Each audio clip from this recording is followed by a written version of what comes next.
I think we'll make a start. I'm I'm a little bit early, but a minute or so between friends shouldn't matter. So we had a very nice first session before the break. We're now into the second half of this workshop on traceability. There are people online, and the workshop is being recorded. I hope you guys over there have pushed the record button again, just in case. So please be aware that it's being recorded and there are people online. We must use the microphones. If you want to, so the format, there will be four talks, and at the end of the four talks, there will be a discussion session.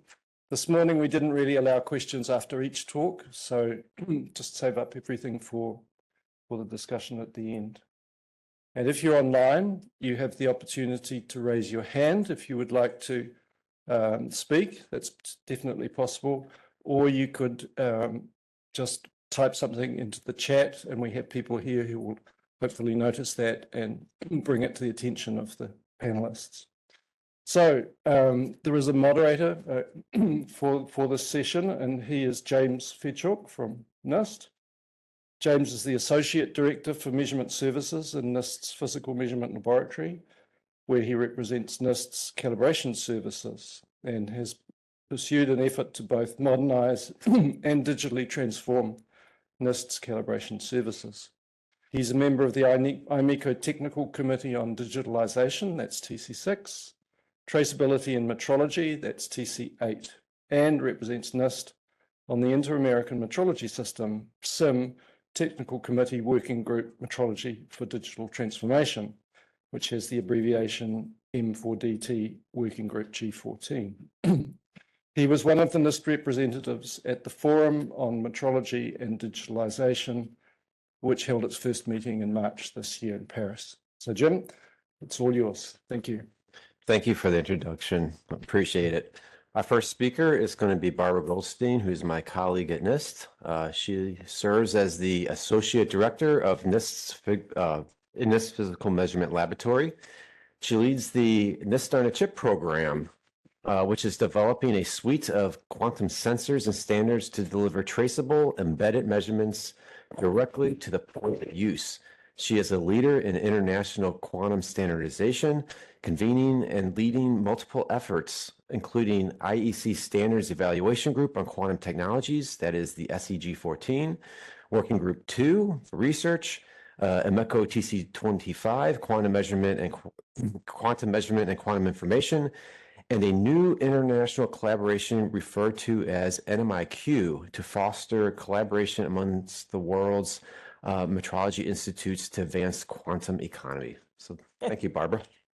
Thank you, Jim. I think what I'd like to point out is on that long list of honorific things that I get to say I lead, nothing said traceability. So when Blair got up and said he wanted to take all of you out of your comfort zone, I just want to say I'm out of my comfort zone. Thank you, Blair.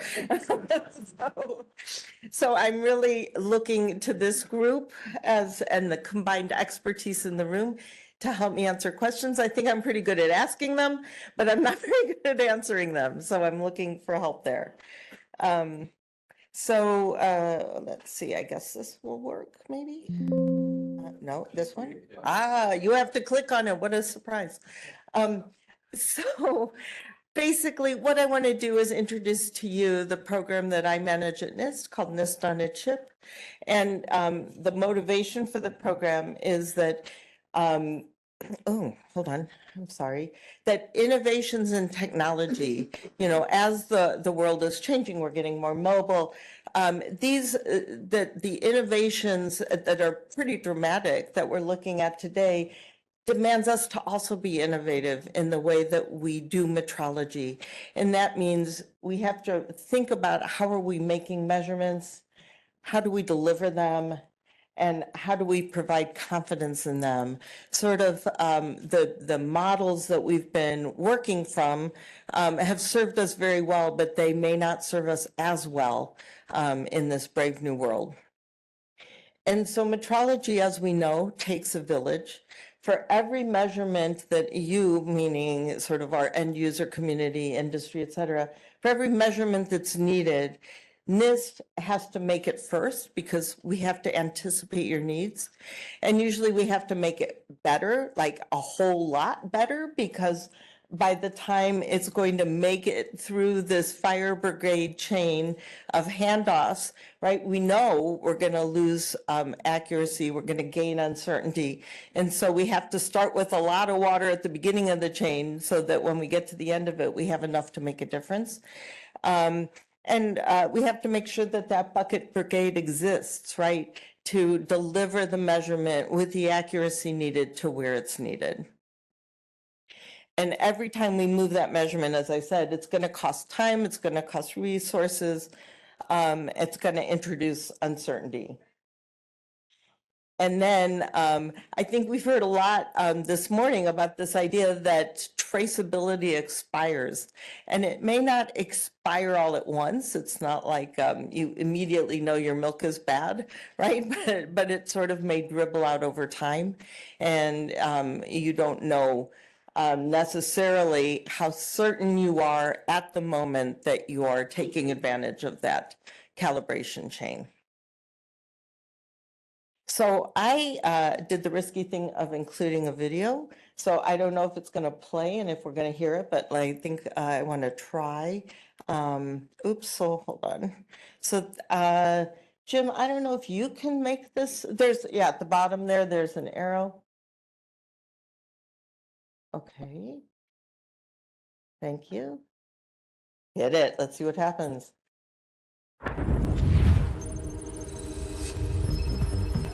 Technology has changed over the years. It has gotten smaller, more affordable, more mobile. These advances demand a new era of measurement science. Introducing NIST on a chip. These devices will combine the latest advances in metrology with the latest advances in technology.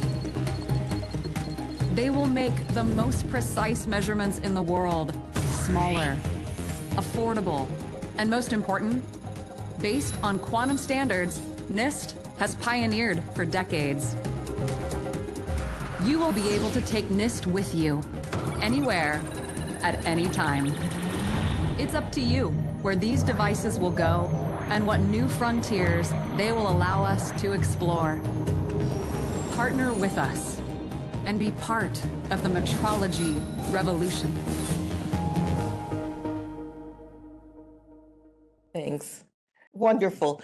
So the vision of the NIST on a Chip program is to take measurement equipment that looks like this, an atomic clock that takes up, most of a lab with very sophisticated optics, or this 100 kilowatt laser calorimeter that's so big you have to cart it around in a van to get it to where it needs to make the measurement that you're intending, or equipment like this horn antenna that requires very specialized facilities in order to operate, and to create miniaturized versions that look like this, chip scale atomic clock the size of a grain of rice, an optical power meter that's small enough to embed directly in the equipment you need it, like a welding booth or an additive manufacturing machine, or vapor cells of atoms that act as very exquisite sensors. And so the pictures around the edge are actual devices that we've produced within the NIST on a Chip program, just to show it's more than only an aspirational program, but we are at various stages of the technology readiness scale. And, chip scale voltage, the Josephson voltage chip, one of the earliest things, and I always hold up the chip scale atomic clock, is kind of a poster child for the program, because John Kitching at NIST had the audacious idea he could shrink, that fancy optics table down to something this small, and now it's a commercial product. You can buy it off the shelf. And so these are the things we typically say about the program, and I put this up at the risk of upsetting my colleague, Chuck Ehrlich.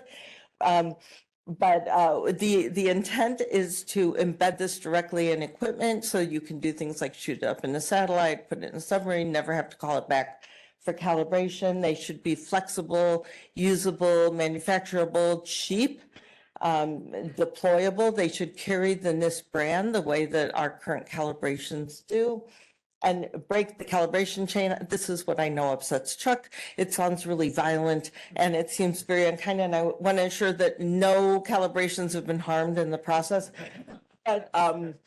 But the idea is, wouldn't it be nice, right, if we didn't have to keep shipping things around, risking them falling off the ends of trucks, et cetera, worrying about their expiration? Wouldn't it be nice if we had that reliable, traceable, dependable measurement in situ where we needed it?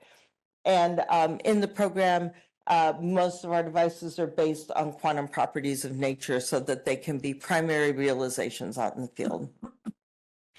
And so we use the term zero chain traceability just to convey that fact that we're not relying on a long calibration chain. The goal, of course, I mean, not everything in the program is chip scale, not everything is zero chain traceable, not everything is even traceable, but this is the vision that we march towards.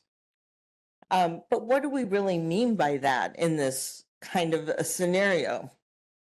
So what does traceability mean in this world where measurement standards might be inspired by a design we're making in-house that we've tested, that we trust, right? But we don't manufacture things in the market.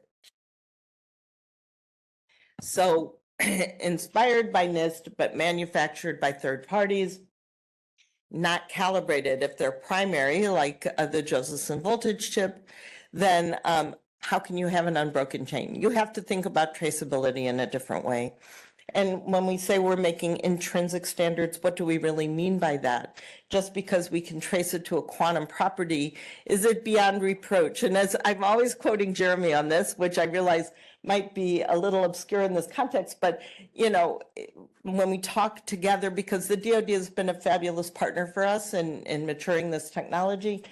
But when you deploy it in the field, if you're going to test, force, on an aircraft carrier, and you're going to land a plane on your sensor, is it really going to work, right? It may be nice theoretically, but right, how do we know? And what is the role of the mutual recognition agreement, right? How do metrology institutes trust each other's measurements? If the measurements we're trying to trust are devices, because we've democratized the SI, right? Devices that other people have produced based on maybe a recipe that a metrology institute came up with, but it's produced by a third party. We don't even know all the environments it's going to be put in. What does trust mean in an environment like that? And so as a case study, we can look at the Josephson Volt. So when we talk about intrinsic standard, again, based on an inherent reproducible property of a phenomena or substance, and the Josephson Volt, certainly based on fundamental constants, inherent properties of nature, like Planck's constant, charge on the electron, the hyperfine transition of a cesium atom. It's a realization of the volt, and it's used as a primary standard around the world. But we don't say that it's calibrated, right? Because it's primary. So we say that its performance is verified. And what do we mean by that? So how do we provide assurance in a world without traceability? So again, can't talk about an unbroken chain of calibrations if the chain didn't exist in the first place. So for the Josephson Volt standard, we do interlaboratory comparisons. This was started in 1991. It's conducted every 2 to 3 years to verify reliability, to provide some, tether back to the mothership of a metrology institute. And it provides scientific, rigorous evidence. But, and this is already, I think, maybe makes some people a little uneasy. But we are still making these chips within NIST, and we maintain them, we deliver them, we train people on how to use them. But what happens with the rest of the NIST on a chip portfolio when we don't make those products, we don't deliver them, we don't do any training, they are sort of out in the field. And so I'm just asking questions here and I'm looking for other creative ideas. But what do we do to provide that kind of assurance? Do we impose a quality system on the manufacturers? For chip scale atomic clocks, there aren't that many manufacturers yet. And I think we've assured, we have a warm fuzzy feeling that the company that's making them is following a very reliable and reproducible process. But in the future, with all this myriad of devices, is that a role that NMIs play? Do manufacturers that want to claim traceability have to qualify their production process, and who's going to check? Do they need to participate in regular intercomparisons? How do we handle companies that want to innovate on our designs, which they will and which they do and which we want them to, right? But what do those innovations mean in terms of the reliability and traceability? And how can the manufacturers of these chips actually know what environments they're going to be placed into? So, or do you impose quality assurance on the end users? If they adopt this technology, are there things that the users have to do to create this sort of chain of assurance? Do you make another idea that's been proposed is you get these devices to report back to the mothership, like with a beacon, they send out a signal saying, here's what I'm measuring, or they can compare themselves to other chips out in the field. It raises all sorts of other, issues around security and privacy. Or do you need to run traditional check calibrations, like you could imagine a kibble balance, where you could put your well-calibrated, weights onto the kibble balance and then compare so that you can create that chain of traceability. So in summary, I think that this world where NMIs are not producing the primary standards create all sorts of challenges for standards are intrinsic and not calibrated, that are inspired but not manufactured by a Metrology Institute. What role does the NMI play in deploying and guaranteeing assurance? And is there a difference for standards and sensors? I worry about this because in my program we have both. I'd say the JJ Volt is a primary standard, but our temperature sensor is a sensor. And, we think about traceability for the temperature sensor, for example, by having a reference check on the chip with the sensor. But, are there more nuances we have to worry about when we think about sensing versus a reference? And that's it. I just have a lot of questions. So thank you so much for your attention.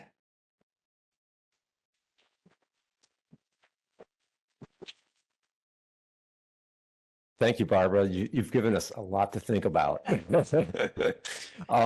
So I think maybe it's best to save all the questions for the panel at the end and we just move on to the next speaker, because I think that will give everybody the opportunity to sort of respond. And I think there's going to be a lot of questions surrounding this. So let's thank Barbara again and let's move on to Sasha. Okay, so our next speaker is Sasha Einstadt, and he is the head of the Metrology for Digital Transformation Department at PTB. I'm not going to try to pronounce it because it would be very, very bad. It's written here on the slides. He was earlier the working group leader of the coordination digitalization in the presidential staff of PTB and chaired the Euromet working group Metrology for Digital Transformation from 2020 to 2022.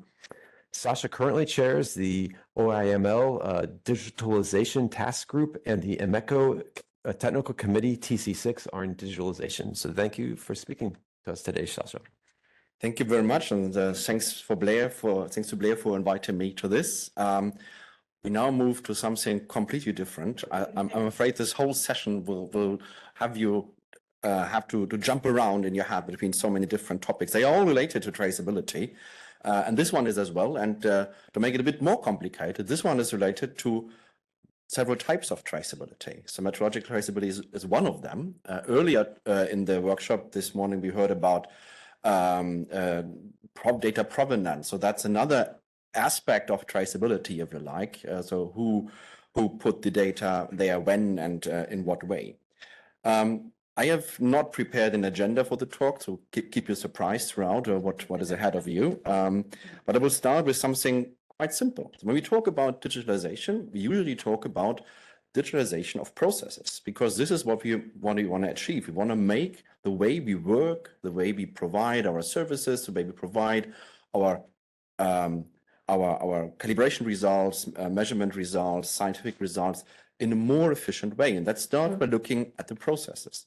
And here's one example of a service process. So from the placement of an order through all the steps internally to when we provide a certificate to the customer. And involved in there are several steps where information has to flow between different departments, different elements, or groups within the organization. And this flow of information, you have often documents being sent around. Maybe there comes the order from the customer in terms of a PDF document or a simple email, a Word, or whatsoever. And then there is the order processing, maybe with some information for accounting, and then for the actual lab doing the testing, calibration, or whatsoever. So all of these information blobs is sometimes a document. And when the information moves, then not the whole document may have to move, but maybe only some information from that. So we have an information flow. And when we talk about digitalization of processes, you want to have a digital information flow.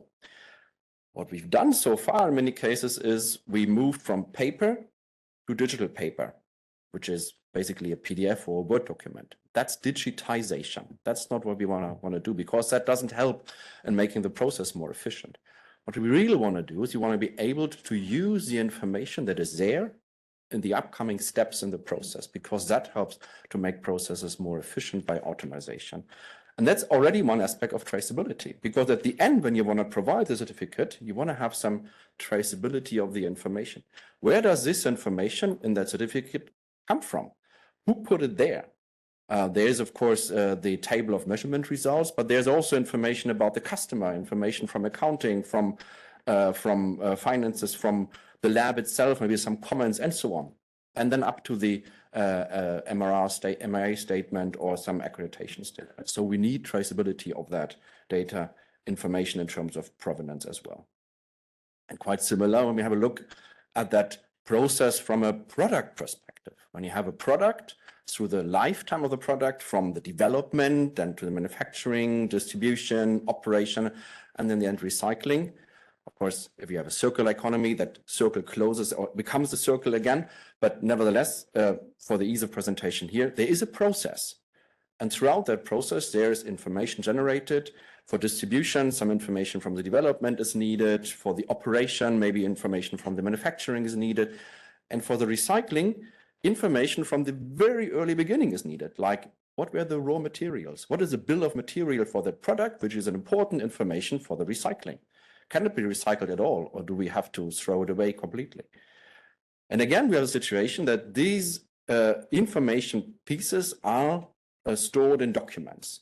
Again, we have a certain form of traceability, because at the recycling stage, you want to be sure that the bill of material for that product is reliable and that this has the correct information. So you have to have some traceability. Where does the information come from? So when we want to make these processes more efficient, we have to move away from talking about documents and sending around documents, but we have to come to a situation where we talk about sharing information and moving information modules, information pieces around. And when you have a look at a certificate today, that usually has a certain beginning and a certain end, and in between there's a lot of information. And when you use that certificate, usually you take it and you look for a certain information in that document that you need at that point in time for the decision you have to make. So when we think of these documents as a set of information modules, then that helps to make the processes more efficient. And then we need a traceability in terms of data provenance, again, for all of these different information modules, to make sure that when we pick this one information module out there, that we have the confidence that the information is correct. The similar picture when we look at the quality infrastructure. There again, there is information flow. There is a certain type of data provenance when we think about certificates. So there's an accreditation based on calibrated standards, based on competence statements for the people working there, and so on. So a lot of information. And then each step in whatever element of the quality infrastructure, several pieces of information are needed to make a decision, like, is this product compliant with regulation and standards, and can it be put on the market? Can it be still be used again? And you see that on the very left-hand side of the slide, this is all overarched by a regulatory framework and standardization. This will become important in a few slides. So when we want to make this quality infrastructure more efficient by using digital technologies, we need to talk about end-to-end digital processes, quite similar to what we had earlier a few slides ago with this internal process. And again, this means that we have to have a data provenance, or this type of traceability, but it also means that we need to talk about how methodological traceability translates and can be transformed and integrated into a digital quality infrastructure. And this is one of the many questions we are dealing with nationally in the project Quality Infrastructure Digital, or in short QI Digital, together with all the pillars of the quality infrastructure. And you can find many presentations throughout the IMEKO conference related to this national project. Now, how do we do this? Let's take again this look of the product perspective, so the product lifecycle. We now want to move to a situation where we don't send around documents, but we share information. And we share the information that is needed for a certain point of time, for a certain decision to be made. Then we don't want to send around or send around a download link. Here's a folder, you can find everything in there that you need, pick whatever you need.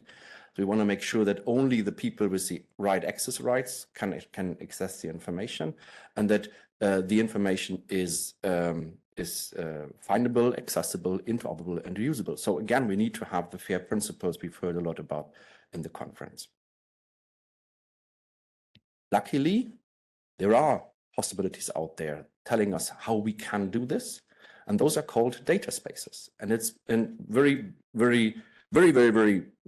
brief words, in a nutshell, it's a connection of data sources, a connection of data sinks, a connection of information shared between a certain community. And there is an international organization, International Data Spaces Association, working on a wide set of standards, of architectures, how this can look like. I will not go into the details of what all of this here means, but there are some important parts that we need to talk about to understand what that means for the quality infrastructure methodology. First, the connectors. I will say a few words about that in a minute. Those are the connecting points between different players in such a data space. And also the identity provider. This is the necessary element to make sure that we have what we have heard earlier as a data provenance, that we know who was the organization that provided this information. A data space, as a definition, could be divided into these two elements, technologies and standards. The technology description says to a programmer, for instance, what is it that you need to do? What are the elements that you need to program? What are the rules that you need to follow? A connector, for instance, provides data exchange services via so-called APIs, programming interfaces. So a programmer can, in the software, say, if I need information about a product related to an accreditation statement, for instance, for the measurement that ensured the conformity of the product, this can be then done by such a programming interface. It enables interoperability between different data space participants to ensure that we have the same language, and implements enforcement where needed of data sharing policies. Like, for instance, in an audit, or in a market surveillance situation, that is ensured that the information can be achieved. Right now, we make this happen by sharing whole data sets or sharing a set of documents and files, sometimes even still in paper, that is, of course, not fit for the future. And then there's a very active community in the area of semantic web. The W3C was already mentioned by Ryan White in this talk earlier today, working on a set of standards that we can rely on. Speaking of standards, there is a lot going on internationally in the standardization communities on defining the requirements for data spaces. What is it that the data space needs to do? How are the interfaces defined? How to make sure that this all works together? It's very clear that from a quality infrastructure perspective, we need to have such standards because we need interoperability.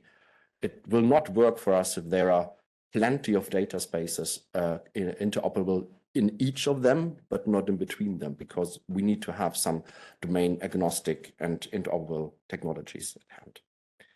Okay. Where's our role as metrology institutes? Here's one example. The so-called administration shell or asset administration shell is one example of how a connection between a physical artifact or a physical infrastructure and some digital space can look like. I will not go into detail explaining what it is, but here are some important elements to understand what our mission could be. First, there's a unique identifier so that this product can be identified uniquely, as it says. And that infrastructure in this example here contains a certain statement about the calibration. Maybe there's inside, there is a sensor or some other kind of measurement equipment type, and it has a calibration attached. And there's the DCC. We already have a submodel for asset administration shell communicating with a DCC. And so this can be used to extract a certain information like what is the calibration factor or what is the range this instrument was calibrated for, or when was the last calibration, and so on. You don't need to download or go to the shelf and pick up the calibration certificate and have a look on your own, but you can do this automatically in software. As well, the statement. Is this calibration from an NMI with a CMC entry or for a laboratory with an accreditation for that service or not? So this is one example that shows the traceability road that we can use, then also between different infrastructure, different measuring systems, like in the talk from Blair Hall earlier today. This idea of several stages that you have and how to bring in the information of potential correlations and joint systematic errors. This could be done by having this kind of digital infrastructure that you can access information in between different measurement systems. So again, how does it look like? The connector as an essential element of the data space, bringing together information, being the place from one organization or one contributor to a data space to the rest of the consortium, to the rest of the federation, of the community. And here we can have NMI or DI identifiers to ensure that we can identify, again here, traceability in terms of data provenance. What was the organization carrying out that measurement, maybe refer to a related CMC service, refer this to the SI reference point, and to other vocabulary sources, refer to a machine-readable VIM, for instance, in the future, OML vocabulary is mentioned here as well, OML certificate system. So many possibilities to provide the information that we have now, that we use for traceability, for conformity assessment, and so on, provide that in an automated way to a digital world. And this then helps also to bring in traceability. Don't be afraid, I will not go into very much detail of this, just to give you an impression of how a small step in increasing the complexity of such a data space can already look like. Right now, here we have two connectors, connecting an instrument owner, a calibration provider, and linking back to an accreditation body via an identifier saying, well, yeah, this laboratory, this calibration provider has an accreditation for that service, linking to the NMI DI identifier saying, well, these are the standards, or these are the provider of the standards for that laboratory, to the CMC service. So again, having the whole calibration and traceability chain implemented via a data space by connecting different sources of information in an automatic way. And it says here again, there is somewhere a digital certificate, but it's again here meant as providing only the information that is needed. So the certificate, stays with the calibration provider, but for a certain service, maybe a certain piece of information is needed for that. And then the connector can provide that information. There was a presentation yesterday by a colleague giving more details on that on verifiable presentations. I promised some words on digital product passport. So what does that actually mean? Well, it's kind of the customer-facing end of all of this. So on the back, there is some kind of a data space, some information flowing around, services and information being provided. And then you have a product in front of you. And there may be, what you see here, the strange QR code on the left, the digital nameplate. There's an IEC standard on that, that brings you to, in this example here, a website with all the information about that individual product. And that may also contain information about certificates, like in this case here, from explosion protection. Right now, in the example, you can download the PDF document. Of course, in the future, we want to be able to have this be automated and just give you the answer, what is in that certificate. Another example here on the right-hand side, I want to go a bit more into detail on that, is also a product passport. It's similar, it's a kind of a website, in this case here for a battery, a lithium-ion battery. And it has some statements in there. And as you see, several of these statements are related to metrology, are related to conformity assessment. So in the future, we will be asked to provide our services and the traceability chain via such product passports. So we need to have a way to make sure that when it says there's a certain capacity or maybe some health status information, that this has some reliability based on a traceability to the SI and also based on traceability for the quality infrastructure. Sorry for that. Now, this may have sound all very academic and maybe something for the very far future. Let's see how when that comes. Not so much. In fact, in the European Union, there is the so-called Eco-Design for Sustainable Products regulation. The regulators saying we want a digital product passport to ensure better regulation. This text there in the middle, that's a citation from the regulation. So it's not something coming from the scientists or industry, oh, it would be great, we could do this on that. No, it's a regulator saying that. And the regulators said, we want to have a digital product passport. And this already went in force last month, so it's active, so that the clock is ticking. The EU mandated the European Standardization Organization, Sensenelec, to provide a standard on what a digital product passport system should look like. And they only have time until the end of next year to do so. So it's already up in development. And for batteries beyond capacity of 2 kilowatt hours, a battery passport, so a digital product passport, will become mandatory in February 2027. So it's not something academic. It's something that we will see very, very, very soon. Maybe not in the whole complexity at first, but it's something that is already there. And it goes beyond the European Union. There's work on the UN level on a so-called UN transparency protocol. I mean, you look into that and you see they're talking about a certain type of traceability, which again is more data provenance and traceability in the terms of supply chains. But it also contains sustainability claims based on some conformity statements, which in the end is often also based on measurement statements. So again, you have methodological traceability in there as well. And the UN Transparency Protocol is something that is already in discussion and initial agreement on a global scale. So it's a development that has started, and it's not some academic research that we may or may not see in the future. Thank you very much.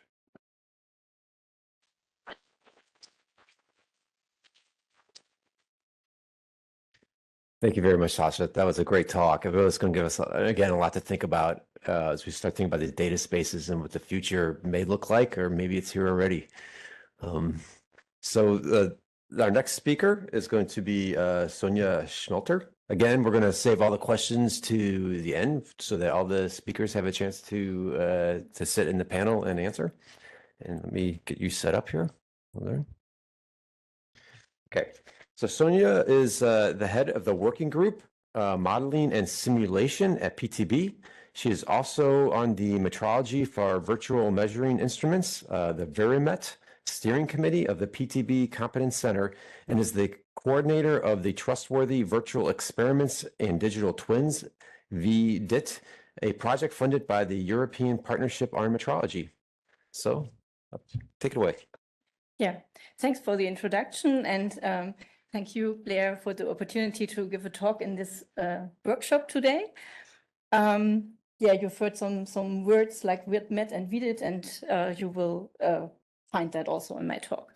So I have an outline of my talk. I will generally talk about virtual metrology, so we have to jump again, as Sasha said, to a different aspect. There comes also traceability in, but from a different side somehow. Yeah, so I will talk about virtual metrology, and so I will introduce some application where virtual experiments and digital twins are used, and therefore I will also talk about the traceability of such virtual devices and about uncertainty evaluation for these virtual measurements. And I think these are two key ingredients if you substitute real experiments by virtual ones so that you can still trust the outcomes. And I will also introduce this PTB Competence Center, Metrology for Virtual Measuring Instruments, or short VeriMet. And there I will, yeah, that's a institution somehow, or a group of people where we discuss these topics and these questions. And I would also like to introduce some of our activities and yeah, what we do in there. Okay, so why do we need virtual metrology? So in the first session, you have seen many kind of classical experiments or examples. So why do we, I mean, if we have all these good measurements, why do we need virtual metrology at all? So I think simulations can be used in many areas. So one way is to gain a better understanding of a corresponding real experiment, or to substitute parts of it. In some measurements, it's already an essential component of the real measurement. So the measurement cannot be performed without some modeling or some simulation inside. Usually then it's part of an inverse problem, which makes it even more complicated. And it can also be used to evaluate measurement uncertainty, to give just a few examples. But so if we now use simulations as part of measurements, or to substitute measurements, so we have to think about the following questions, like how can we ensure confidence in the simulation results? How can we establish comparability between virtual and real measurements? And how can virtual experiments be handled if we have complex measurement systems with large amount of data? How can realistic measurement uncertainty be determined using simulations? And these questions we are discussing in our PTB, or within PTB, we are just discussing these questions in the Competence Center Metrology for Virtual Measuring Instruments, VeriMet. And I would like to introduce this group a little bit in the following. So what do we do? So during our regular meetings, we do, for example, take up some of these overarching questions which I introduced before and try to answer and work on them in smaller groups. And I have an example here. So one important question is about how to gain traceability for virtual devices. So it's clear that there's a need for virtual standards, for reference implementations, reference data sets. And so if we are in the real world, there's a clear pathway how to get traceable results. But if we now go to the virtual world and you could think about that we have a digital twin of the process shown here, which then could look like this, for example. Then we need on one hand virtual standards, procedures, rules, but we also need sensors or sensor networks and to observe the states. And then we also need a interconnection or interfaces between the real and the virtual world so that we make sure that the digital twin of the real process still fits to its real counterpart. And only if we have all these components, we can get traceable results. So, but now is the question, I mean, how can we ensure to have all that and yeah, to have each stage kind of validated or verified. And for measurement devices, one way is to use the definition of the digital metrological twin, DMT, which was introduced by Hertig et al. And which I would like to shortly introduce here if you're not aware. So a digital metrological twin is a numerical model that depicts a specific measurement process and indicates an associated measurement uncertainty for a specific measurement value, which is traceable to the units of the International System of Units. And furthermore, it has to fulfill the requirements that the measurement uncertainty is calculated according to recognized standards, that all the input parameters are traceably determined, and also with a corresponding measurement uncertainty, and that the calculated measurement uncertainty is validated by traceable measurements. And on this slide, I have some example of the input parameters where they can come from, for example, from long-term observation, test comparison measurements, or even expert knowledge, and some examples also how their traceability can be derived. So, for example, by using calibrated sensors, use of calibrated measurement standards, or by certified analysis algorithms. Okay, so let's come back to WordMet. So one thing is that we kind of discuss on these questions, but all the people involved at WordMet are also working on their specific applications or in their sub-projects. And we, of course, we exchange on the development in these projects. And I would also like to introduce some examples here. So yeah, here's first an overview of the projects which are currently participating in our competence center. And yeah, I will introduce 3 of them to you in the following. So we'll start with the first one, the virtual coordinate measuring machine, VCMM. So what is the VCMM? It's a digital metrological twin of a coordinate measurement machine, which was developed by PTB together with major manufacturers and key users. And it's applied in accredited laboratories since 2001. And there was a major revision with model extension and refinements disseminated by PTB in 2018. And the goal of this VCMM is to determine the measurement uncertainty for complex tasks. And this is realized by means of Monte Carlo simulations. So first we have to precisely characterize the coordinate measurement machine and the measurement task. Then we have to determine the influences on the measurement uncertainty, perform a measurement, and then many similar measurements are simulated, and the overall measurement uncertainty is then derived by statistical analysis. And this concept of this virtual coordinate measurement machine can also be applied to other tasks. And the idea is that the general models are reused. And this has been done for the Planck balance. So there's a virtual Planck balance, which is a DMT of the Planck balance. Okay, let me come to the second project, which is tilted wave interferometer as an example of hand-in-hand calibration of real and virtual experiments. So in this project, yeah, they measure A spheres and free-form surfaces, and they are needed because they enable customized lightweight optical systems with very low optical aberration.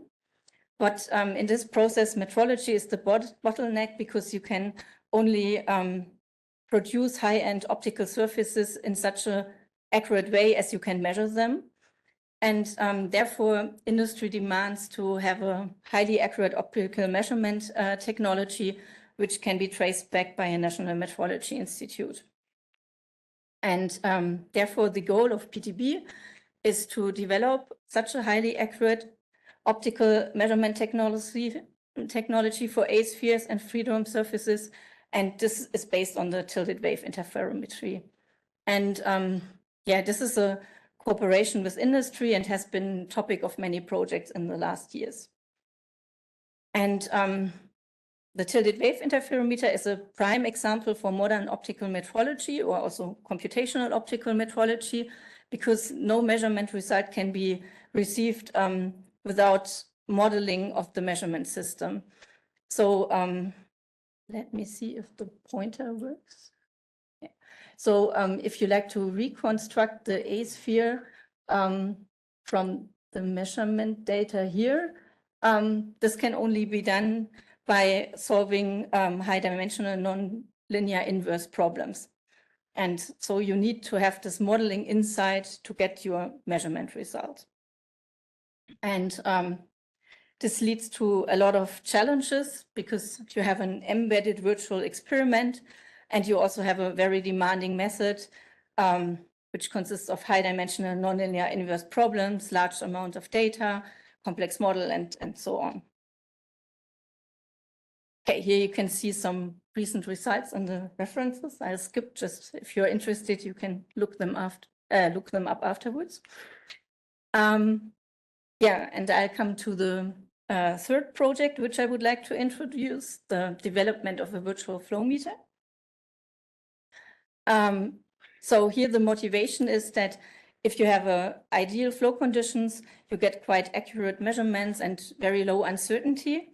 But in reality, the pipe system usually doesn't look very straight like up there, but more like you can see on this picture with a lot of bends and T-junctions and so on. And so the flow meter observes disturbed flow conditions, and this leads to inaccurate measurements or a high uncertainty. And the idea of the virtual flow meter is to model the disturbed pipe flow by computational fluid dynamics so that you can predict the error or uncertainty of the measurement. And then if you're confident that your result is true, you can also correct for it and then reduce the error. And yeah, our approach consists of 3 steps. So in the first step, we had to do CFD simulations for a variety of disturbances and also parameterize these disturbances, like different curvature radii and different distances and so on. Then to the flow field we get, we apply the flow meter model. So we have an implementation of different measurement principles. Here, for example, you can see an ultrasonic flow meter, or the measurement principle of an ultrasonic flow meter. And then if we apply that to the flow field, we get a virtual measurement. So a kind of virtual flow meter reading, let's say. And yeah, inside there needs to be done some math because we have a lot, the simulation data is quite large, so it has to be organized, reduced, and so on. But I do not want to go into detail here. But what we are interested, like for a normal or for a real measurement, we are interested in not only in the measurement itself, but also in its uncertainty. And in this setup, we know that the biggest contribution comes from the CFD simulation. And so let me show you one picture from a publication where we have determined the simulation uncertainty for 2 different turbulence models. And I don't want to go into detail here as well, but what you can see is that if you use, oh, it's so hard to operate this pointer. Yeah, so if you have a look at the green line and the shaded green area, which is the result for a like higher level turbulence model. So the shaded area shows the uncertainty, the simulation uncertainty for this model. You can see that it's quite small compared to what you get when you use a cheaper model, which is the red line and then the red shaded area. And so you get a kind of estimate of, depending on how good your model is, how uncertainty or increases. Okay, so let us come back to WordMet. So other activities we are doing at WordMet is that we initiate research projects, and so far we have initiated 2 European research projects, Vidit and Adam, and I would also like to introduce them quickly on the following slides. So the European research project Vidit, it's a project in the Metrology Partnership Program of Euromed. It started about, a little bit more than a year, or almost 1.5 years ago, has a duration of 3 years. And we have 21 participants from different NMIs, universities, research centers, and also companies. And the overall aim of the project is to develop methods and tools that enable ensuring the reliability and trustworthiness of virtual experiments and digital twins in metrology. And by this, we try to realize the specific needs to derive traceability in metrological applications where virtual experiments or digital twins are used, to provide validation procedures for metrology systems with these embedded virtual experiments or digital twins, and to transfer the developed methods into industrial applications. And this is reflected in 4 technical work packages, which you can see on the right. And let me show you some first results we received so far. So in the first work package, which is about uncertainty evaluation for virtual experiments, different methods for uncertainty evaluation have been implemented for benchmark scenarios. And we work on a software repository. And there's also some publication on the Bayesian methods, which you can have a look at if you're interested. And I also would like to mention that there have been 2 presentations at IMEKO during the last days, so by Finn Hughes and Marcel van Dijk. So in case you have missed that, you could maybe have a look at the corresponding papers. And then work package 2 is kind of a mirrored work package, doing kind of the same methods, but for digital twins in this case. And there, one of the first tasks was to have a metrological characterization of digital twins, and also to define a framework for uncertainty evaluation. And here we also have one paper published on a shared metrological framework between virtual experiments and digital twins. And as the title says, the idea was to find a common language and a common framework for uncertainty evaluation, so that for the different applications, we still have like one key part where we use the same methods, or the same methods can be applied in many areas. And then work package 3 is about validation. And here we are currently working on a list of error and uncertainty sources, so which is also quite important for traceability, but because you need to be aware of which input factors have an effect so that you see what you need to take care of, let's say. Okay, so let me do some advertisements. So in case you're interested, and I cannot cover everything here, so please visit our website. There you can find all information about the project and also find publications like flyers and so on. And and if you're old school and like to get a piece of paper, I also have some paper flyers with me in case.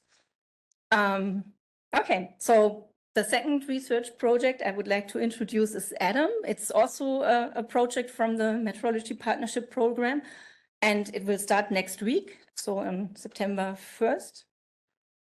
Maybe this week already, end of the week.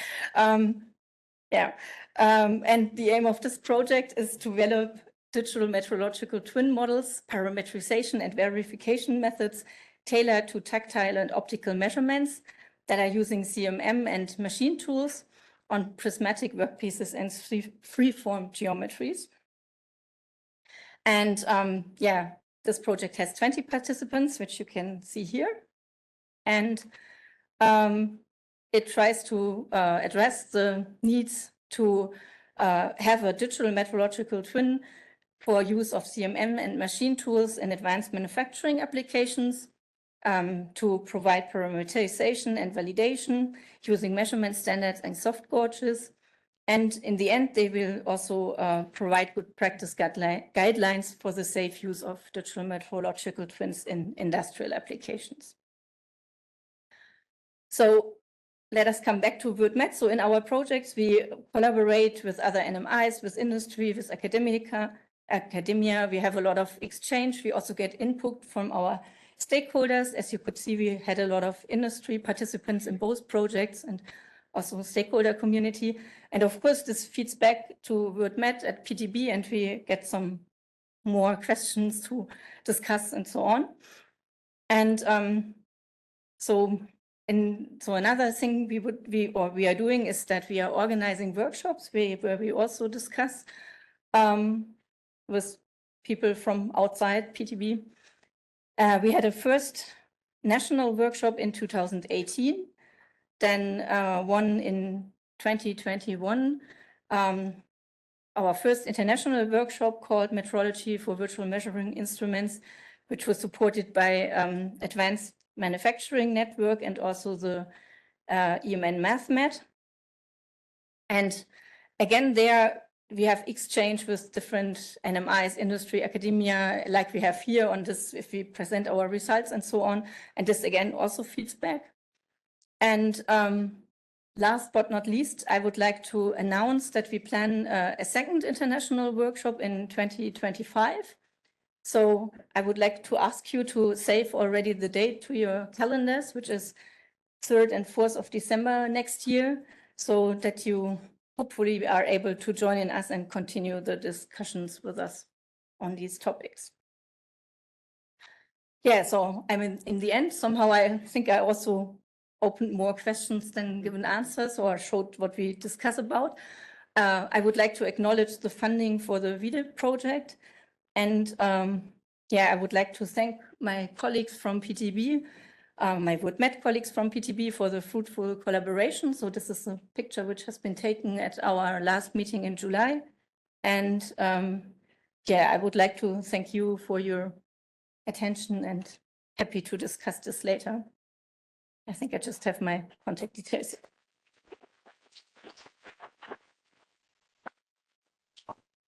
Thank you, Sonia. That's going to be another great topic for discussion. These sorts of digital twins and virtual measurements. It's going to be a very important and increasingly important topic in digital metrology. So again, we're going to save all of our questions for the panel at the end.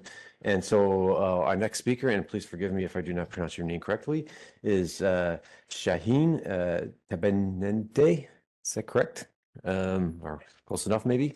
So Shaheen coordinates the EPM 22DIT02 FUN SNM project on sensor network metrology at VTT Mics. He is a member of the BIPM Consultative Committee for Thermometry, that's the CCT, and its working groups for environment, the CCT WG-ENV,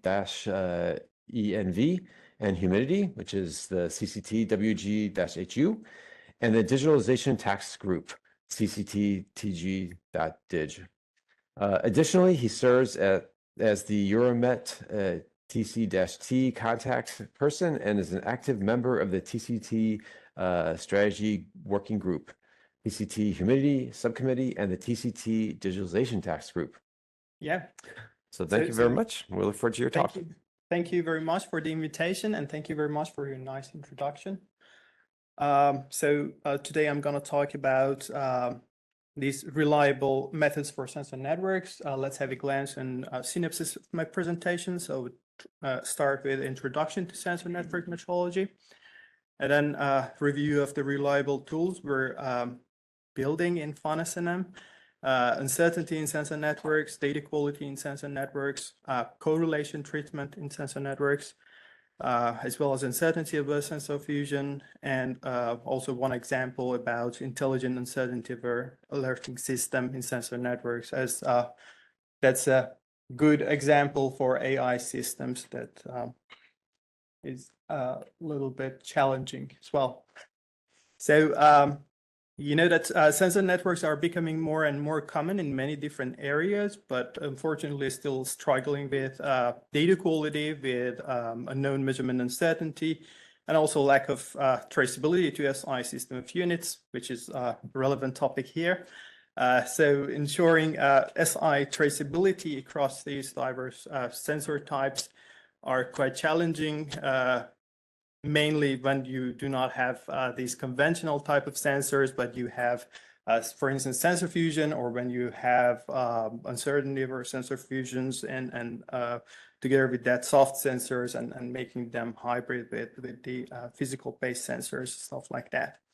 Also, data quality is very important. Accuracy, completeness, and reliability of the data are the topics relevant over there, and many more. I will come back to these. Measurement uncertainty, not only at the nodal level, but also how to propagate these through the network and how to handle the uncertainty levels at different levels of abstraction when you have sensor networks. And when we're talking about large scale sensor networks, mainly it's more about the scalability and integration of these that would be quite important topics. And unfortunately, these incomplete metrological frameworks that we currently have, they are really hindering full utilization in many critical sectors. So it's really important to advance these kind of things. FONASYNEM stands at the metrological side, basically providing support to the digital transformation, and is actually addressing not only the reliability, but trying to have innovative solutions for these kind of sensor networks, and also being practical, useful for the end use cases that I'm going to present. So this is how we actually we are establishing reliable methods for sensor networks. These are three different work packages. We start with doing mathematics. So having generic methods for uncertainty propagation, then having data quality metrics, and finally traceability, especially in cases you have self and co-calibration, uncertainty of sensor fusion, digital twins, and more relevant topics over there. Then we generalize these to distributed sensor networks, so having characterization aspects, infrastructure, risk analysis, and finally there is the optimization of these methods. So having also machine interpretable descriptions and semantics like ontologies is quite important here. And these are actually our use cases. So first of all, we have discrete heating systems. The idea here is to lower down the uncertainty levels at each point of the network down to ½ degree C, which is quite ambitious. And we're doing this through having a sensor fusion and also having uncertainty propagation appropriately. Also, a huge correlation issues are existing, and we're trying to address those kind of things. DTI is actually working on this. We would have also the possibility to have prototypical DCCs, and also digital twins and digital shadows to address some of the issues more precisely.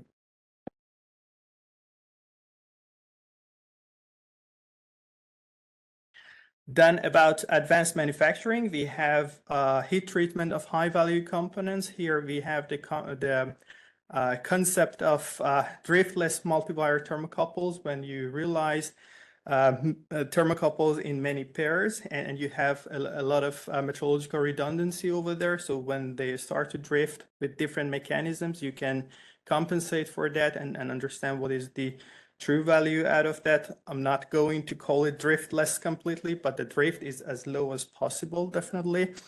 And we would have data-driven and physics-based models that are getting engaged and we're making comparisons over there. And then about energy transmission, we know that almost half of the flow meter is getting back for recalibration. They are basically out of the tolerance. And what we want to do here is to use some sort of sensor fusion and also trying to have digital tunings for that. Prototypical DCCs with integrated semantic information would help as well. And there are some tests regarding the secure data communication and storage in this use case.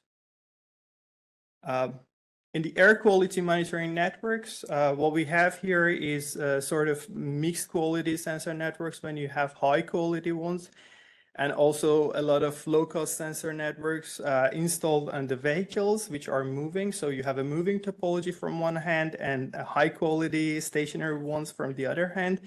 And the way that you make these uncertainty-averse sensor fusion and drift detection algorithms are quite challenging and interesting for us to solve. And something very useful here is the Laplace domain tools, because all the measurements are actually having a very transient behavior, and also the sensor network is also transient over there. So it would be very interesting to look at everything in Laplace domain and try to solve it that way. And there are some agent-based softwares from Met4Fov project that we are going to also examine here and completing them, adapting for this moving topology that we have.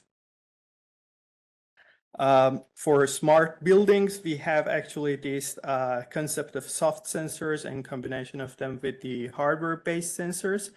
And we're trying to lower down the cost for optimization of the residential buildings by also having sensor malfunctioning detections. Also, cybersecurity and data protection concepts are in place.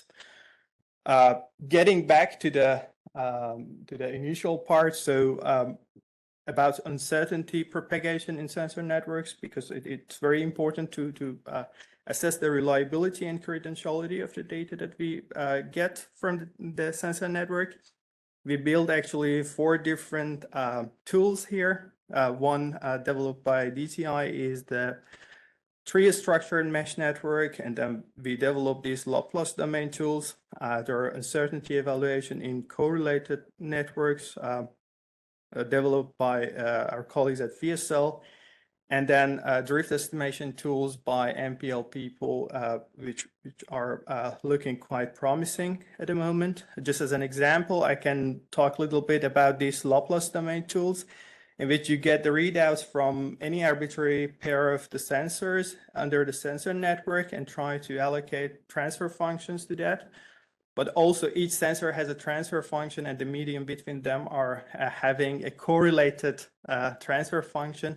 Looking at everything together, you get a huge metrological redundancy, and trying to solve everything together would give you a power to lower down the uncertainties quite significantly. And of course, here you're not getting the uncertainties contributed by the constants, but also by all the zeros and poles contributing to the transfer functions. And of course, you get a highly overdetermined system of equations using, for instance, least square method or anything else comparable to that can solve the problem easily for you. And you can also have the Laplace transform over the physics-based models that you have and get a transfer function as well. So it gives you an alternative solution to the same problem. And you were talking about getting out of the comfort zones. So this is the nastiest setup that I could manage to get in the lab, just to simulate significantly non-ideal scenarios. Just connecting some ducts together, blowing some hot air inside, and having many low-cost sensors installed in there, getting even the nastiest portion of the signal for the sake of co-calibration of the sensors, and then trying to solve all these Laplace domain stuff getting the conventional definition of the calibration and then making those calibration coefficients based on that. You can, of course, have data-driven models for this medium here, or can have partial differential equations as well. About the data quality in sensor networks, there are different metrics. Here we're talking about metrics because, of course, it's important to have everything online, and you need to do everything real time. So I just mentioned some of these metrics. One is consistency, of course, which is obvious. Another one is accuracy, which is linked to the uncertainty levels, and it's based on the paper written by PTB. Anupam actually wrote the paper based on the distance function from the real value and also the measured value. You can identify these kind of metrics, and there are some other alternatives, but this serves the best. We have completeness, auditability, which obviously we would call it traceability, at least here. So it's how you trace back the data to its source. And you have timeliness, uniqueness, and some more. So uniqueness, correctness, actuality, reusability, redundancy. And this redundancy is most probably the most important part of sensor networks, because you have a lot of redundant data in which you can use for the sake of uncertainty over sensor fusion, or even you can think of a network of traceability instead of chain of traceability. And when you have everything digitalized, then you can run your kind of optimization algorithms over there to find out what are the best routes for the traceability as well, which can be very interesting. So it's one of the biggest motivation of digitalization, that you can have holistic view to the entire things happening over there. And measurement is, after all, a network, because we're talking about all these traceabilities, right? About correlation treatment in sensor network. So using or not using a correlation can change the uncertainty by a factor of 10 quite easily, at least in some of the things that our colleagues at VSL done, and they had a very nice presentation on this yesterday. So we have different types of correlation: spatial correlation, temporal correlation, sensor level correlation. And obviously you can try to solve it with covariance matrices, first of all, but then if size gets quite huge, then probably it's not that practical. And you might use Kalman filters, for instance, or obviously multi-color simulations would be a solution for that. Challenges here are, first of all, everything is computationally expensive, as Sonia was also mentioning that. And then you require quite a lot of data, which are really trustworthy ones. Quite a bit about uncertainty of sensor fusion. So here, the idea is to use data from different resources and merge them together so you get it more precise. And when you're handling the uncertainty levels in a right way, then you would call it uncertainty over sensor fusion.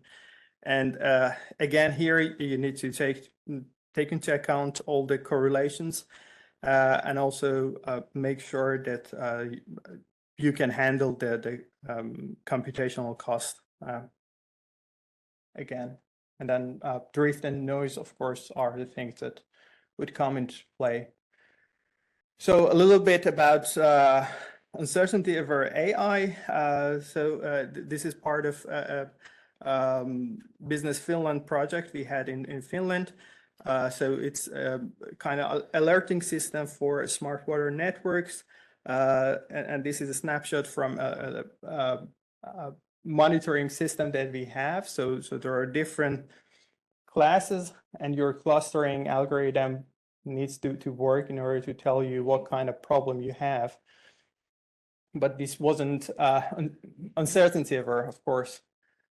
This is how it works, a lot of mathematical deep learning terms, but just to let you know that we've been trying many different combination of things, and the thing that worked best was to use this kind of minimal records as pre-processing, and then having a rich classifier and 5-fold cross-validation plus micro-averaged F1 score.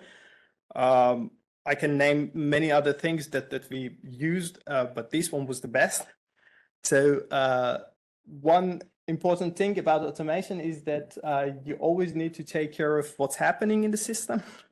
Because here, for instance, we've been using this automatic feature selection, and in there, one nasty thing happening was that it was selecting only very correlated things together, and that gives you a trivial solution, right?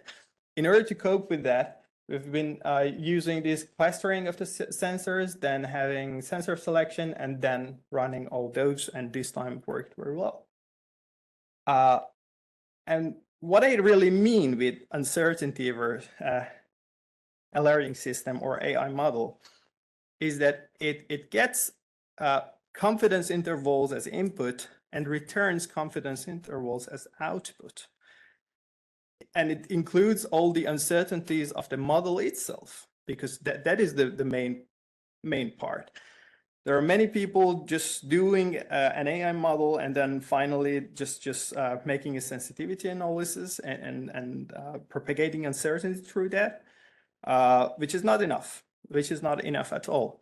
But the thing that we've been doing here was to integrate this adaptive Monte Carlo with this clustering model together, and we treated these two together as a model. So every time you want to train the network, you're using this adaptive Monte Carlo, and whenever you want to use it, you use it again. Again, it increases the computational cost quite significantly, but the result you can get out of this is that you can also have the yellow lights. So it gives you what is the likelihood of belonging to each of these clusters, not only saying that it is necessarily from this cluster or not. So it also serves as a selection criterion for different clustering models. So, or any kind of AI model, you can use this kind of thing and see which one looks more robust to you.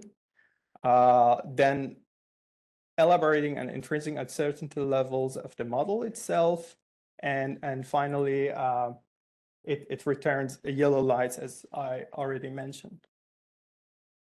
And we thought that confusion matrices were not confusing enough, so we introduced new elements into those. And this is how it works, basically. So for each timestamp, you have uncertainty bars like these. And the way it gets 100% here, it means that you're confident you're here. When it's 10% here in this true negative, it means that there is a chance that you have 10% here and 90% that it's over there. And by reviewing these over and over and introducing a formula to calculate the heating rate, the heat rate, basically you can make the calculation and understand which pre-processing algorithm works the best for you. It is actually how we opted for mini rocket. And finally, this is my final slide. Actually, I got it from Anupam and Sasha's team. So there are many useful tools already open access, and you can certainly use them. And I'm sure that they would be happy if you're not able to use them plug and play, then call them, and they will help you. That's all from my side. Thank you very much, and acknowledge the Euromet. Thank you. Well, thank you very much. This is another very important topic in digital metrology. And now we can invite all the speakers to sit, and we will start our panel discussion. We're just trying to organize ourselves here a little bit. Let's go ahead and ask a question. Thank you for the talks. I'm Louise Wright from MPL. So in the session this morning, we heard a lot about how timeliness is extremely important for traceability, and how you have to be able to have as good a knowledge as possible of the current state of the object. in the original definition of digital twins, the point of the word twin is that the digital object reflects the current state of the physical object. So I'm kind of wondering whether digital twins are a way to help us get closer to that understanding of how an object is changing. But I don't recall there being a timeliness definition within the digital metrological twin. So could you comment on how you're folding that in, please? I guess it's good that I have the microphone. I guess it was a question to my talk. Yes, I agree. I would say that there's not the time axis in this digital metrological twin. So I would say the idea is that if you have you consider it at a certain time, and then so it's not really. If you think of a digital twin, like modeling a whole process or a whole thing which changes, then I would say you need several digital metrological twins at several positions in the process, so to say. And yeah, maybe it's the difference. I mean, you can think about like what I showed also on one slide on traceability, that you have a digital twin of a whole process, like modeling everything. So then you would have something like your measurement as little part inside of this whole process, I guess. Or you could think vice versa, like you have a measurement process or one measurement device, and you're just, or not just, maybe it's complicated enough, but you're modeling exactly this device. And I think it's two ways of thinking, and both parts are needed. And it's maybe more a question of how you call it and how the definition is. And yeah, maybe that's also why in the VDIT project, we try to use the terms like virtual experiment and digital twin, and to separate between like one which doesn't have the time component, so to say, and the other one which changes, to make that clear and to have a framework. But yeah, I don't know. I hope this answers the question. Did any of our other panelists want to make a comment on that? Well, and of course we have we have also digital shadows as well. If it's not needed to have it like on the both sides, then you can of course have digital shadows. But the Laplace domain tools I presented to you, they're really representing everything with time, and that's probably the good thing about them. But when it also accounts for drifts between the sensors, only because they have different time constants, for instance. But I guess you're talking about time on a like wider drifting things, and those drifting algorithms would be of help. Barbara will comment. Yeah, just that you're actually giving me a little food for thought, that as we think about embeddable deployable sensors that are like out in the wild, what could stay at home is a twin of it, right? I love this term, a digital shadow. I don't know what you mean by that, but I love it. So maybe but anyway. Yeah, but anyway, it's just a nice, it gives me a path forward. Thank you.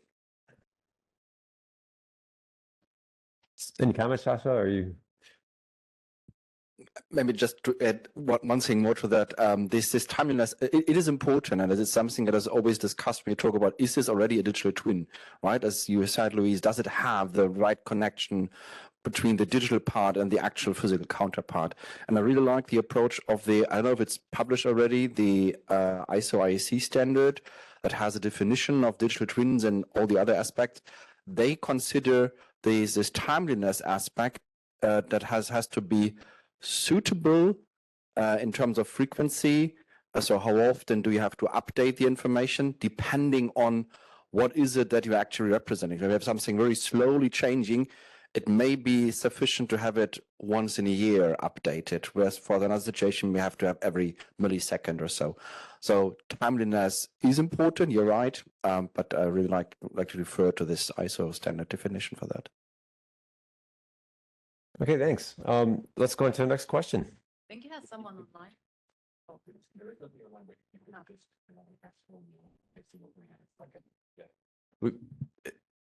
If somebody is online and has a question, you may either chat it in or you may raise your hand. I have raised my hand. I have a comment on that. Can you hear me? Yes, please go ahead. Okay, this is Daniel Heiselmann from PTB, and I'm one of the authors of this digital metrological twin definition. So I'd like to comment on that, and I agree with Sasha's comments that are partly taken away my comment already. Of course, the timing is included in that definition because it requires an adequate representation of the real world to be a digital twin. So the time scale on which it has to be readjusted or fed with parameters, that is crucial depending on the task you want to do and depending on the time scale on which the process or the instrument changes. It does not necessarily have to be in real time if things like Sasha mentioned change on a longer time scale. And that is probably in a lot of metrological cases not possible. Whenever more sophisticated sensors can provide real-time data, then this can change.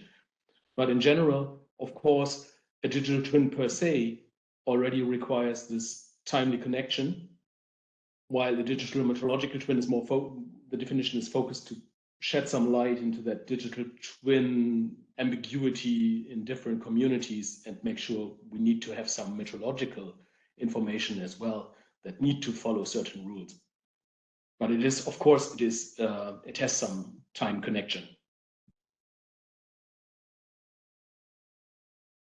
Okay, so is there any additional response from our panel?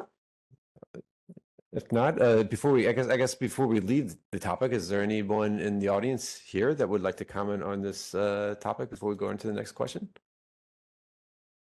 Okay, and I don't see anybody online, so let's go into the next question. Hi, this is again Henrike from PTB. Thank you so much for these really cool talks.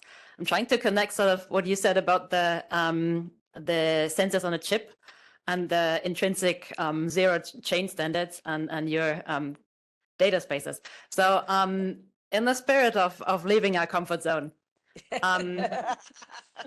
we usually think of the calibration chain as something that's kind of linear and hierarchical, right? We go back to some standard. Now, if you're talking about these sensors and you're doing intercomparison, maybe even while they're in the field, it becomes more of a network, right? Because they're all equal and we're comparing to the rest of them. And so is this something, then also we can't put that all in a calibration certificate, obviously. So is that something that maybe these data spaces then can help us keep track of all these like interrelation, I don't know if you want to call it calibration or verification that we can do with these zero chain sensors? Yeah, the calibration certificate for something deployed like that, I think it is a huge question mark. And I also think that part of the beauty or the motivation, right, for having embeddable deployed sensors is that they are independent, right?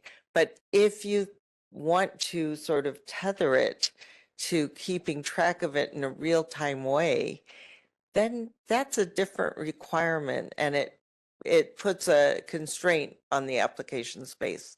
And I guess one of the thoughts that I'm having through this conversation is that maybe there are metrologically traceable sensors in the field and then just, maybe intrinsic standards and sensors in the field, and maybe that's not the same thing, right? It's just a thought. I don't know. Yeah, thanks for the question. To me, that's an excellent example of this moving away from documents to information modules, right? Because in a situation when you do a measurement, you want to know, can I trust is this measurement? Is this a valid measurement? So what is the quality of that measurement? And in some cases, maybe this is related to an intrinsic standard somewhere in my measurement setup. And by this, it is trustworthy in the sense of I can rely on the quality of that measurement. In other cases, there is some calibrated instrument somewhere, or this measuring instrument was calibrated somewhere. So in a certain situation, to make a decision, I only need to know what is the quality of that. And then via whatever mechanism, maybe a data space or something else, I need to have this information, and I need to have traceability in the sense of data provenance about that information. So is it just something that someone whenever put into a database, yeah, you can have trust in the quality of that measurement, or is that really something coming from a trustworthy source like an NMI or an accredited lab or whatever? And, yeah, and I also, you know, one of the things that we, in our vision for NIST on a chip is that an intrinsic standard is intrinsically reliable because it's based on something that's fundamental, like properties of an atom, and you know they're there because that's the atom you have. So I guess I want to just say that this is our aspiration, that we hold true to that promise, and that we hold true to the promise that a sensor that we're calling you know, NIST on a chip, intrinsic sensor, will give you the right answer, or it'll give you no answer. It'll tell you, I'm wrong now, right? But I think the devil's in the detail, right? It's sort of a sensor by sensor question, right? And I actually have a question for you that's sort of related in this way, that if you talk about networking these sensors together, to me that adds a layer of some, you know, some trustworthiness, right? They can compare to each other. But does that in some way replace traceability? Can you poll sensors to get a certain level of reliability? Well, of course, the official, let's say, way of providing traceability chain is the way that you presented, that you have a reference which is traceable itself, and then you make a chain to the other one. But now here in sensor networks, we're getting concepts like co-calibration of the sensors, in which a sensor is getting calibrated against the neighboring sensors, and maybe those are not traceable that way, in a clear way at least, okay? And then you need to have some sort of holistic way of looking at the entire confidence intervals generated by the sensors, taking care of the correlations between them, and also see how you can like find a virtual reference over there, okay? I understand that this is not widely expected by a metrological community, at least not yet. But then we would try how to make hybrid systems in a way that you have at least some of these nodes quite traceable in a conventional manner, and then see how we can combine things together, having hybrid models. But getting back to these NIST and SHIP, I think that this would be quite interesting, that you have quite a lot of primary ways of measuring the things, but it simply means that you do not need calibration of the same quantity, but then you need to have calibration of the upper level through somewhere. For instance, when you're having, I just say a random example, when you have column bouquet thermometers or quantum ways of measuring temperature, right? And you do not need to calibrate these against any other temperature. This means that it's a primary system, but still you need to get your locked-in amplifiers and calibrate those, because the voltage that you get in there needs to be calibrated and traceable to SI system of units. But in a system that you have, probably you can find really nice correlations between many different things that you are generating on the chip, and like making traceability chains already on the chip. Everything can be made that way. And then I come back to Jeremy's point, and then we land an airplane on it, right? So, right. Did we somehow answer your question? Thank you. Yeah. And I don't know if people online can see, but there's a fifth panel member that nobody's introduced. So I don't know what's up with that. Did any of the other panelists have a comment on this? On the penguin? And anything you want. If I can I make a comment on this? I'll just speak into this. Oh. But I think, so, the one example that we gave, or Barbara gave, for the Joseph Volch's standard, you know, this is, there are quite a few of these out in the field, but there's a finite number, right? And they're mostly owned by national metrology institutes or are very large calibration laboratories because they're expensive, okay? And they're not they're not embedded. But other types of intrinsic standards, such as what Barbara talked about, that's not going to be the case. And so we have to think of different ways of determining the provenance of these. And I think the idea that Sasha presented with the data modules is going to be very important, especially when you're talking about sensory networks and things, as was also discussed, because how are we going to keep track and of all these things? And so I think these are very important concepts, and they actually all work very well together. So one comment I have. Yep. Just to add to that, thanks for the comment. This then also requires that we rethink what we understand when we talk about traceability, about accreditation, calibration, right? I mean, right now, many of the standards for calibration, for instance, they require that there's a document with a specified beginning and end. That will not work for these information modules.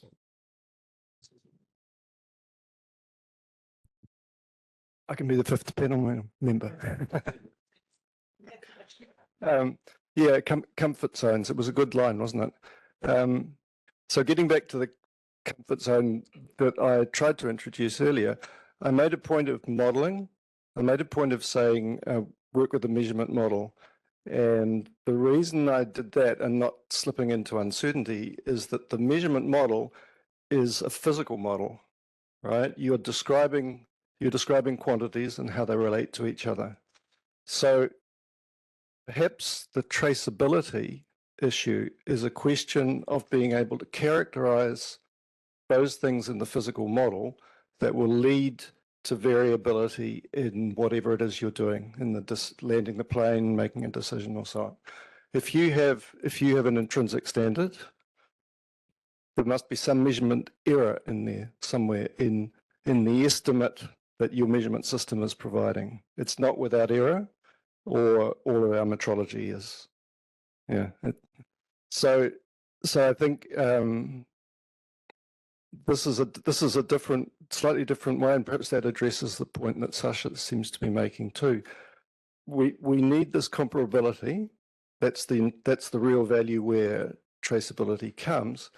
And in order to meaningfully compare measurement results, we need information on the influences that make them differ.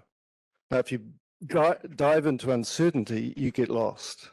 Keep looking at the physical measurement models until you need a statistician to tell you what the likelihood of outcomes are.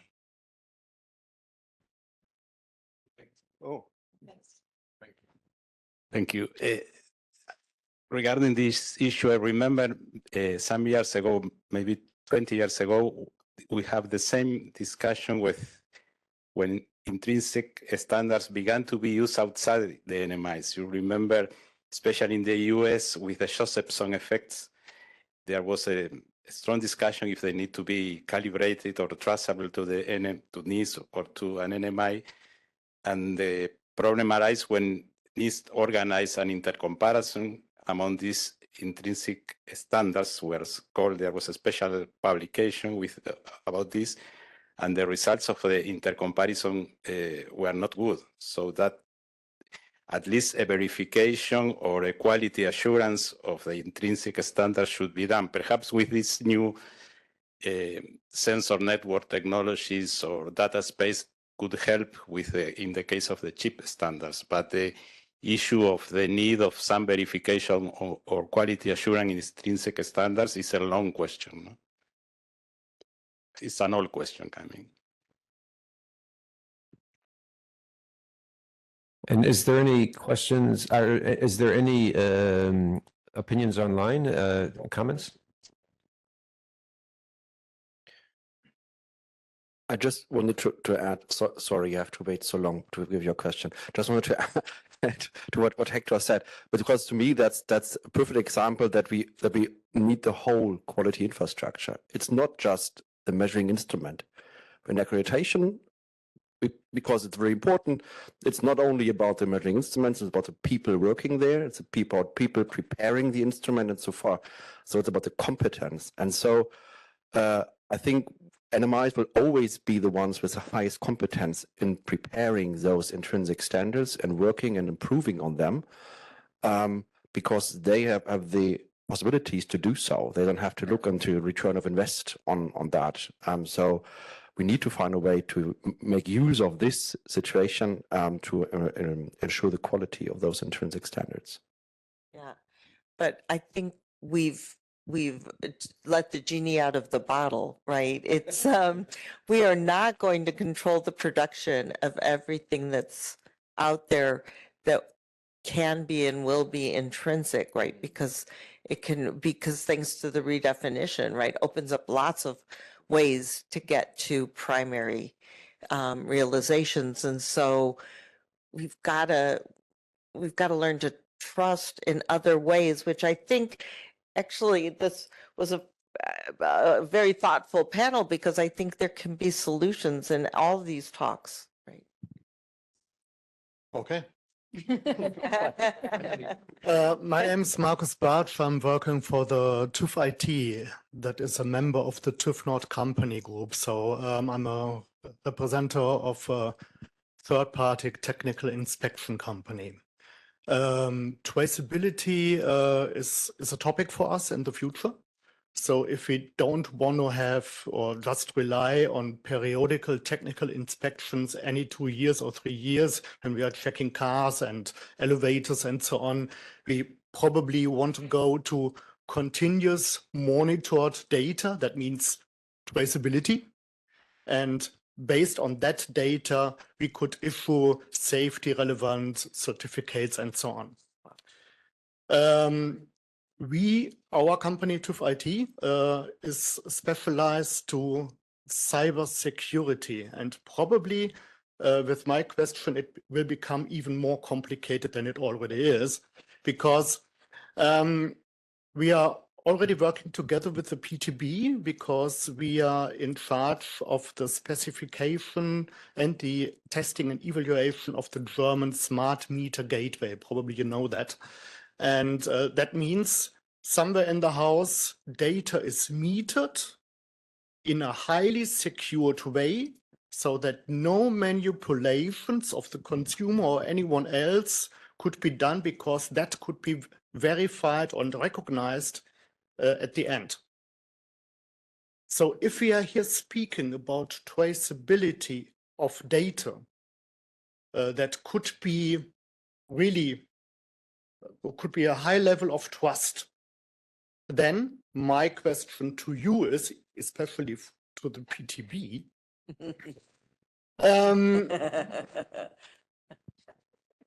how could this kind of data be stable against cyber criminals? And if I speak about cyber criminals, then I speak not only of another person somewhere in the world who could attack this data, then I speak about the consumer itself, or the provider of some services, or of the manufacturer of any goods in a production plant or in an energy plant. So, or a car manufacturer himself. Think about the diesel scandal.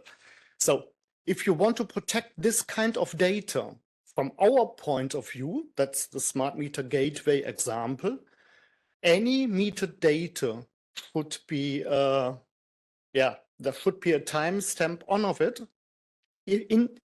exactly at the time then the data is metered, together with a so-called digital signature that could be verified somewhere else.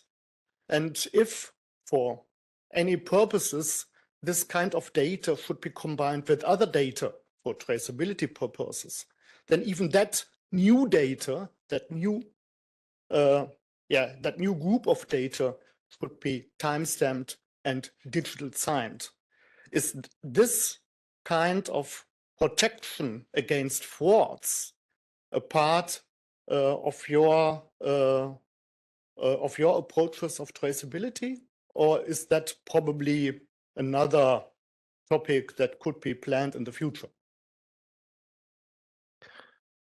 We could now have another 1 hour talk on that. No, but maybe not all by me.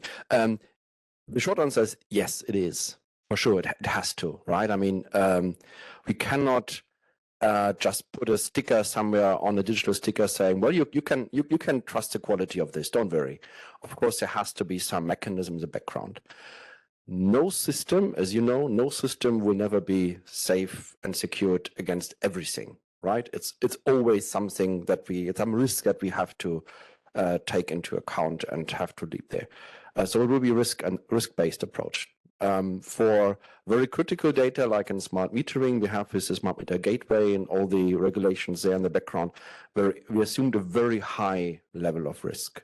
So we have many measures in place there. And we also have the technologies to do that, right? I mean, it's nothing that has to be invented and maybe in 10 years is there. There's a lot of technology already out there. And there is a lot of technology already implemented in the International Data Space Association framework, the architecture in the Gaia-X and related frameworks, depending on the risk level, right? I mean, it depends on maybe not for smart meter gateway kind of level of risk, but for other areas where you have a blockchain-based logbook of who accessed what data when.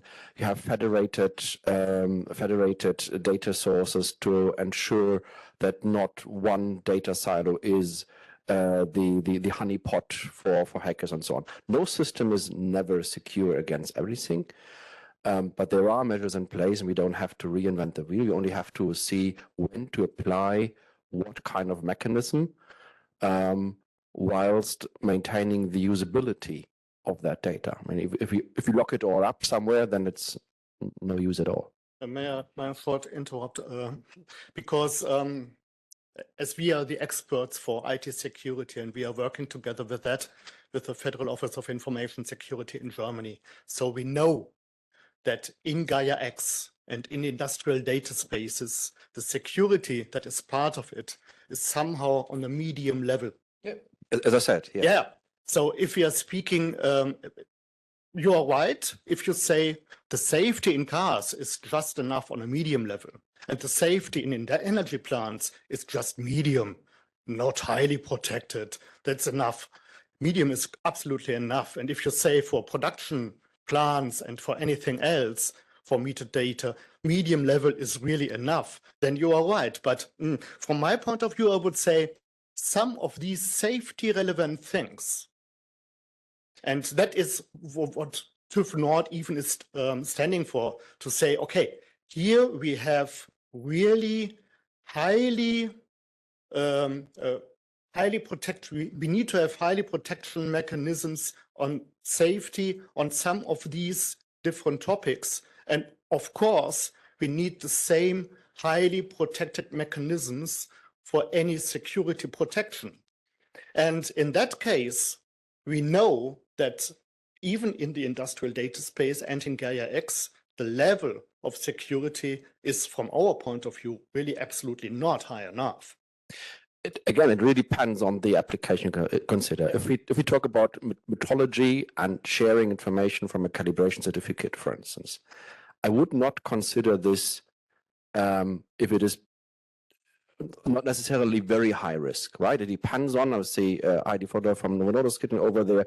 If it depends on, can I to my regulator, my auditor, that I have the right measuring instruments in place and they're calibrated, there is a risk, of course, but this is then for the internal infrastructure, right? If it's about, okay, this calibration lab is providing the certificate to someone else, then it's maybe not a very high level of risk, but maybe a medium level, because the certificate itself is secured in a certain way. So I would be very cautious in putting a very high risk tag to all of these data transfers that we have in the quality infrastructure. It depends on the situation, and we need to be cautious about that. But okay, I ask in another way. Hold on, hold on. Are there really- We have a hard stop to get out of here at 12:30. So I'm gonna ask that we continue this discussion outside the room afterwards, because we actually, I'm sorry, I didn't mean to cut you off, but we must leave. And we want to give, we want to give Blair the last comment, and then we have to leave. Thank you.